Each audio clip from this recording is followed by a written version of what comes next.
영세교회 유치부 담당 김미나 목사입니다. 매주 주일 교육관 지하 1층 유치부실에서 아이들과 함께 예배드리고 있습니다. 매주 유치부실에 오면서 아이들의 모습을 상상하고는 합니다. 우리 아이들이 얼마나 커서 올지, 운동회가 있었다고 하는데 재밌었을까? 동생이 새로 태어났다고 하는데 외롭지는 않았을까? 이런저런 생각을 하면서 교회에 오곤 합니다. 그래서 저는 아이들이 유치부실에 들어올 때면은 신발을 벗고 올라올 때면 아이들에게 늘 기분이 어때? 아침은 먹었어? 동생은 만났어? 운동회는 잘했어? 라고 다다다다 질문을 하곤 합니다.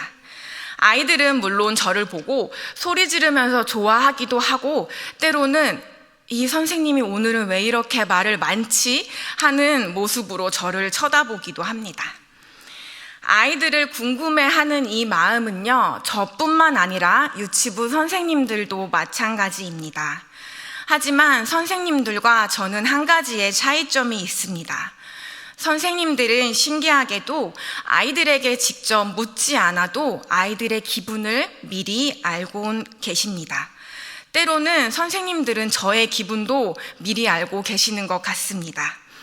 아이들이 유치부실에 들어오는 모습을 보며, 행동을 보며, 눈빛을 보며 아이들이 부모님께 혼나고 왔는지, 졸려온지, 배가 고픈지, 신이 났는지, 질투를 하고 있는지 다 미리 알고 계십니다. 저희 유치부 아이들이 이렇게 많은 사랑을 받고 있습니다. 저희 유치부 아이들 참 좋겠죠? 네, 저도 좋습니다. 왜냐하면 이런 선생님들의 모습을 보면서 저의 신앙의 모습을 되돌아볼 수 있기 때문입니다. 저희 유치부 선생님들은 저희 아이들에게 선생님일 뿐 아니라 저에게도 역시 좋은 선생님이십니다. 선생님들의 아이들을 향한 관심은요, 곧 아이들에 대한 알아감이 됩니다. 이것은 곧 아이들에 대한 사랑이 됩니다. 나의 문화유산 답사기라는 책에서 유홍준 교수는 이렇게 이야기합니다. 사랑하면 알게 되고 알게 되면 보이나니 그때 보이는 것은 전과 같지 않으리라 라고 말입니다. 맞습니다. 사랑하면은요, 알고 싶고 알고 싶으면 그때 비로소 보이기 시작합니다. 비단 유치부 선생님과 아이들과의 관계뿐 아니라 사람과 사람 사이의 관계도 그렇습니다. 사람과 사람 사이의 관계뿐 아니라 하나님과 우리들 사이의 관계, 신앙도 그러합니다. 우리가 우리의 인생의 대부분의 시간을, 가치를, 목표를, 믿음을 쏟아붓는 하나님과 우리의 신앙, 그 신앙도 아는 만큼 볼 수 있습니다. 그래서 오늘 우리는 우리의 신앙의 대표적인 주제, 천국, 하나님 나라에 대해서 소망하고 갈망하는 만큼 알기를 원합니다. 하나님 나라, 천국에 대해 함께 나눠보고 알아보고 이전과 다른 시각으로 천국을 보는 우리가 되기를 소망합니다. 우리는 지금까지 우리가 들었던 이야기들로 우리만의 천국, 하나님 나라를 만들어 왔습니다. 하나님 나라는 더 크고 깊고 넓지만 우리는 우리의 시야에 갇혀서 좁은 하나님 나라, 어쩌면 우리가 아는 만큼 보이는 하나님 나라를 만들었습니다. 그렇다면 하나님께서 우리에게 말씀하시는 하나님 나라, 천국은 어떤 곳일까요? 하나님께서는 오늘 본문을 통하여 우리에게 하나님 나라, 천국을 선포하고 계십니다. 오늘 본문의 앞절인 이사야 65장 1절에서부터 16절을 살펴보면 하나님께서는 이사야를 통해 당시 이스라엘 백성에게 심판의 메시지를 전하고 계십니다.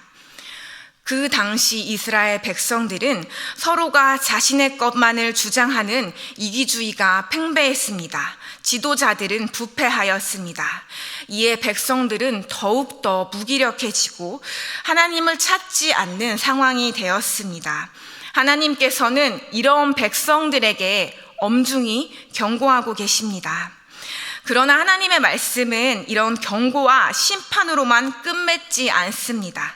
혹여나 이스라엘 백성이 하나님의 심판의 메시지를 듣고 우리 이제 끝이구나라고 생각했어도, 좌절했어도 오히려 하나님은 이 백성을 포기하지 않으십니다. 오늘 우리가 읽은 본문 17절 이하에서 하나님께서는 사람과 사람 사이에 실망한 백성에게, 암담한 현실 속에서 갈 길을 잃은 백성에게 그럼에도 불구하고 이루어질 하나님 나라를 강력하게 선포하고 계십니다. 오늘 우리는 현실에 좌절하여 넘어진 이스라엘 백성들을 보고 이것이 비단 이스라엘 백성들의 일뿐만이 아니라는 것을 짐작할 수 있습니다. 우리 또한 죄로 물든 하루하루를 살아가며 좌절하고 있기 때문입니다. 그럼에도 불구하고 하나님께서 이스라엘 백성에게 하나님 나라를 선포하신 것처럼 우리에게 또한 오늘 이 시간 하나님 나라를 선포하십니다. 여러분들이 생각하는 하나님 나라, 천국은 어떤 곳일까요? 생계의 문제, 관계의 문제, 건강의 문제, 자녀의 문제 등 문제들에 파묻혀 사는 지금과는 정반대인 곳일까요? 적어도 무엇은 없는 곳이겠지라고 생각하고 계실까요? 우리는 각자 자기가 만든 하나님 나라를 상상하고 상정하고 지내고 있습니다. 하지만 하나님께서는 우리가 각자의 이상으로 그린 하나님 나라가 아닌 진정한 하나님 나라를 말씀하고 계십니다. 보라, 내가 새 하늘과 새 땅을 창조하나니 이전 것은 기억되거나 마음에 생각나지 아니할 것이라. 즉, 우리가 생각하고 있던 것, 마음의 이상향으로 가지고 있던 것이 천국이 아니라 천국은 우리의 상상 너머에, 우리의 생각 너머에, 우리의 이상 너머에 존재한다는 것입니다. 그러므로 우리는 하나님이 우리에게 선포하실 그 하나님 나라, 천국에 대해 주목하고자 합니다. 첫 번째, 하나님 나라는 우리에게 새롭게 임하십니다. 오늘 본문 17절과 18절을 다 같이 함께 읽도록 하겠습니다. 오늘 본문 17절과 18절입니다. 시작. 보라,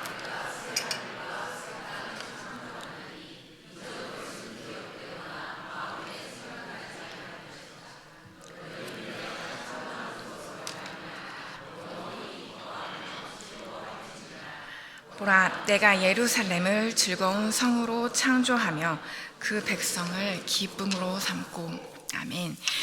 하나님께서는 새 하늘과 새 땅을 창조할 것이라고 말씀하셨고, 우리는 하나님께서 창조하시는 것으로 말미암아 즐거워할 것이라고 성경은 말하고 있습니다. 여기서의 창조는 히브리어로 바라입니다. 이 창조라는 단어는 오로지 하나님이 주체일 때 쓸 수 있는 단어입니다. 이 뜻은 단순히 사람이 무언가를 만드는 것과는 다르다는 것을 뜻합니다. 우리는 창조를 생각하면요, 무에서 유를 만들어내는 것이라고 생각하고 바로 이것에 강조점을 찍습니다. 하지만 오늘 성경에서 강조하는 것은 기존의 땅과 하늘이 사라지고 무언가 새로 만드는 것을 의미하지 않습니다. 하나님의 창조는 하늘과 땅이라고 표상되는 온 세상에 물질적인 차원의 창조를 넘어 생명을 불어넣는 행위를 의미합니다. 그러므로 하나님께서 오늘 본문을 통해 말씀하시는 새 하늘과 새 땅은 우리의 눈에 보이는 무언가 새로운 것의 등장을 의미하는 것이 아닙니다. 오로지 하나님께서 주체이실 때 하실 수 있는 생명을 불어넣는 것, 그 창조의 행위를 의미합니다. 하나님께서 생명을 불어넣는 행위를 경험한 모든 피조물에게는 모든 순간이 새 하늘과 새 땅이라는 놀라운 사실이 주어집니다. 우리는 이러한 창조를 매일의 삶에서 기억해야 합니다. 내가 생명을 입은 존재인 것을, 우리에게 주어진 하루하루를 충만하며 역동적이게 살아내야 합니다. 독일의 오스카 쿨만이라는 신학자는 우리에게 임의와 아직이라는 말을 남긴 것으로 유명합니다. 그에 의하면 우리는 이미 임한 하나님 나라를 살고 있습니다. 바로 이 땅입니다. 하지만 우리는 동시에 다시 오실 예수님을 기다리는 아직 임하지 않은 하나님 나라를 바라며 소망하며 기대하며 살고 있다고 이야기합니다. 그는 그리스도인이라면은 그리스도인의 삶은 이 이미와 아직의 긴장 속에 이루어져야 한다고 이야기합니다. 이미 임한 하나님 나라를 살면서도 아직 오지 않는 예수 그리스도를 바라면서 살아야 한다고 이야기하고 있습니다. 사랑하는 성도님들, 우리는 이미와 아직의 삶을 살아가고 있나요? 우리는 각박한 현실 속에서, 어려움 속에서 지금보다 나은 삶, 이 생이 끝나고 가는 하나님 나라는 바라고 있지만 오직 그것만을 꿈꾼 채 이미 오신 하나님 나라, 이미 임한 천국에 대해서는 망각하고 살아가고 있지는 않을까요? 우리는 기억해야 합니다. 하나님께서는 우리에게 바라, 즉 생명을 넣어주시는 새 창조를 허락하여 주셨습니다. 창조의 결과물인 우리는 우리 앞에 펼쳐지는 새 하늘과 새 땅을 바라보며 살아내야 합니다. 하루하루를 생명력 있게 살아야 합니다. 우리의 삶을 표면적으로 바라본다면 매일의 삶이 반복되는 쳇바퀴와 같을 수 있습니다. 하지만 이 새 창조의 비밀을 깨닫는 우리는 반복되는 매일을 살아갈 수 있는 힘을 얻게 됩니다. 창조의 결과물인 우리가 서 있는 바로 이 순간이 새 하늘과 새 땅이기 때문입니다. 하나님의 나라는 이와 같이 우리에게 새롭게 임하십니다. 우리는 매일을 새로이 누려야 합니다. 두 번째로 하나님 나라는 우리에게 상식적으로 임하십니다. 오늘 본문 21절에서 23절을 다 같이 읽겠습니다. 21절에서 23절입니다. 시작. 그들이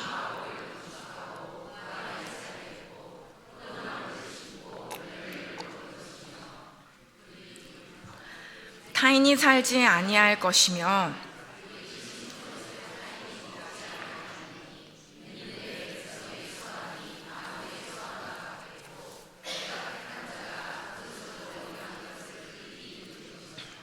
그들의 수고가 헛되지 않겠고 그들이 생산한 것이 재난을 당하지 아니하리니 그들은 여호와의 복된 자의 자손이요 그들의 후손도 그들과 같을 것임이라.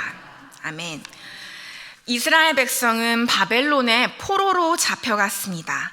이스라엘 백성은 그곳에서 해방되기만을 기다렸습니다.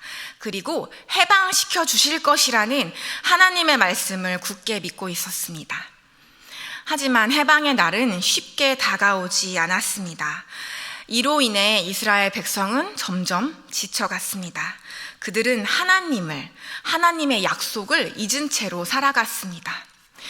백성들 사이에는 거짓과 탐욕, 이기심이 팽만했습니다. 더 나아가 백성을 바르게 다스려야 할 지도자들은 자신들의 욕심으로 백성들의 것을 탈취하였습니다. 이로 인해 지도자들의 배는 불러갔지만 백성들의 삶은 점점 더 어려워졌습니다. 힘이 없는 백성들은 자신들의 삶의 터전 그리고 자신들이 일궈놓은 삶의 소산들을 지도자들에게 빼앗기기 시작하였습니다. 이스라엘 백성들이 간절히 바라는 것은 자신들의 집, 식량, 시간 등 사람이 사람답게 살아갈 수 있는 최소한의 것, 당연한 것들이었습니다. 그들에게는 그 당연한 것들이 당연한 것이 아니었기 때문입니다. 이때 하나님께서는 이스라엘 백성들에게 말씀하십니다. 상식적인 것이 이루어지지 않고 있는 이스라엘 백성들에게 상식적인 것이 이루어질 것이라고 선포하고 계십니다. 2016년 지하철 2호선 구의역에서 한 청년이 허무하게 죽는 사건이 일어났습니다. 그는 스크린 도어를 수리하는 업무를 맡았습니다. 본래 이 업무는 안전상의 이유로 2인 1조로 이루어져야 하지만 그는 그의 안전을 보장받지 못한 채 일에 착수했습니다. 결국 작업 중 그는 세상을 떠나게 되었습니다. 더욱이 우리의 마음을 아프게 했던 것은 그가 사망했을 당시 그가 가지고 있던 가방이었습니다. 그의 가방에는 먹지 못한 컵라면 하나가 있었습니다. 밥을 먹을 시간도 없이 일하던 그는 끼니를 때우려고 컵라면을 가지고 다녔습니다. 하지만 그것마저 먹지 못하고 안전이 보장되지 않은 일터로 나갔고 결국 죽고 말았습니다. 이 일이 일어났을 당시 세상은 이 청년의 죽음에 대해 관심을 갖기 시작하였습니다. 그리고 이제는 세상이 변할 것이라고 여기저기서 외치기 시작했습니다. 하지만 이 비극은 시작에 불과했습니다. 올해 우리나라를 떠들썩하게 하는 사건들을 성도님들은 기억하실 것입니다. 매일 새벽 하루 100km를 넘는 거리를 오가며 배송을 했고 개처럼 뛰는 중입니다 라고 보고하며 일하고 있던 쿠팡 기사 정 씨는 과로사로 숨졌습니다. 어느 여성은 포장백을 싣는 업무를 하는 중에 있었습니다. 어디선가 누가 쓰러졌다는 소식을 들었습니다. 업무장에서 자주 있는 일이었고 처리해야 할 포장백이 넘쳐나 신경 쓸 겨를이 없었습니다. 나중에 알고 보니 쓰러진 사람은 자신의 남편이었고 남편은 숨지고 말았습니다. 이러한 과정에서 회사는 구성원들의 과로사를 인정하지 않고 있습니다. 당연하게 이루어져야 할 것들, 상식적으로 보장받아야 할 것들을 받지 못한 채 살아가는 사람들이 무척이나 많습니다. 우리의 눈을 들어 주변을 조금만 살펴봅시다. 상식적인 것들을 얻기 위해 누군가는 고군분투하고 목숨을 걸어야 하는 상식적이지 못한 일들이 만연합니다.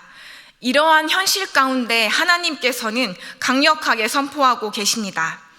이 집을 건축한 자가 그 집에 들어가서 살게 될 것이며 씨를 뿌리고 키운 자가 그것을 취해 먹게 되는 것과 같이 자신의 수고가 인정되며 탈취당하지 않을 것이다 라고 선포하십니다.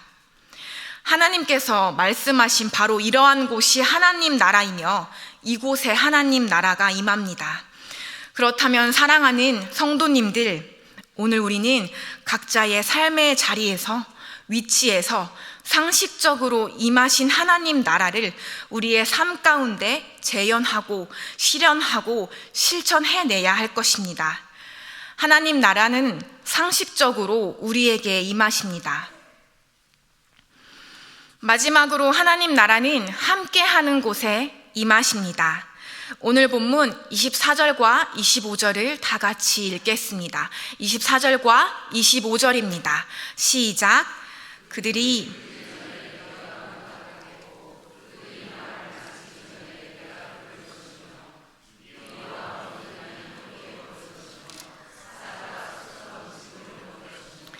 뱀은 흙을 양식으로 삼을 것이니 나의 성산에서는 해함도 없겠고 상함도 없으리라. 여호와께서 말씀하시리라. 아멘. 하나님께서는 우리에게 하나님 나라의 본을 보여주고 계십니다. 우리보다 크고 높은 하나님께서 우리가 하나님을 부르기 전에 응답하시고 우리가 말을 마치기도 전에 들으십니다. 우리보다 높으신 하나님께서 낮은 곳에 있는 우리가 도움을 청하기도 전에 우리를 잡으시며 우리의 간구의 말이 끝나기도 전에 우리의 옆으로 와 계십니다. 약한 우리와 강한 하나님, 약함과 강함 사이에 존재하는 경계를 하나님께서 직접 허무시고 우리에게 오십니다. 이러한 본을 보여주신 하나님께서는 하나님과 우리라는 좁은 의미의 관계를 확장시키십니다. 이리와 어린 양이 함께 먹을 것이며 사자가 소처럼 짚을 먹을 것이며 뱀은 흙을 양식으로 삼을 것이며, 즉 하나님의 창조 세계의 모든 피조물의 약함과 강함을 허무셨습니다. 그리할 때 하나님께서는 나의 성산에서는 해함도 없고 상함도 없으리라고 선포하고 계십니다. 작가 엘렌 심의 고양이 낸시라는 책의 내용입니다. 쥐들이 모여 살고 있는 마을이 있었습니다. 어느 날 눈이 오는 밤에 하얀 고양이 낸시가 쥐들의 집 앞에 버려집니다. 집주인 쥐 덕어 씨는 고민하다가 이 고양이를 집으로 들이게 됩니다. 왜냐하면 너무 추웠기 때문입니다. 곧 이 소식을 들은 쥐들은 긴급 회의를 소집하게 됩니다. 그럴 만도 합니다. 고양이가 언제 커서 자신들을 해칠지 모르기 때문입니다. 떠들썩한 회의 장소. 하지만 이 쥐들의 걱정은 이 고양이 낸시를 보자마자 사라지고 맙니다. 고양이의 새하얗고 복슬복슬한 털, 야옹하고 부리는 애교에 모두 녹아버리고 만 것입니다. 긴급 회의를 소집했던 쥐들은 한마음 한뜻으로 고양이 낸시를 지키기에 돌입하고 함께 살아가기 시작합니다. 아기 쥐들은요, 낸시에게 생일 선물로 리본을 선물합니다. 이웃 삼촌 쥐는 낸시가 초등학교에 입학하자 멋진 장면을 찍는다고 아침 일찍 낸시의 집에 오고 있습니다. 학교에서 다른 친구 쥐들은 낸시를 커다랗고 퉁퉁한 쥐라고 표현하고 함께 놀고 있습니다. 그러다 어느 날 배낭여행으로 세계를 돌다 온 쥐 헥터 삼촌이 마을에 오면서 마을이 시끄러워집니다.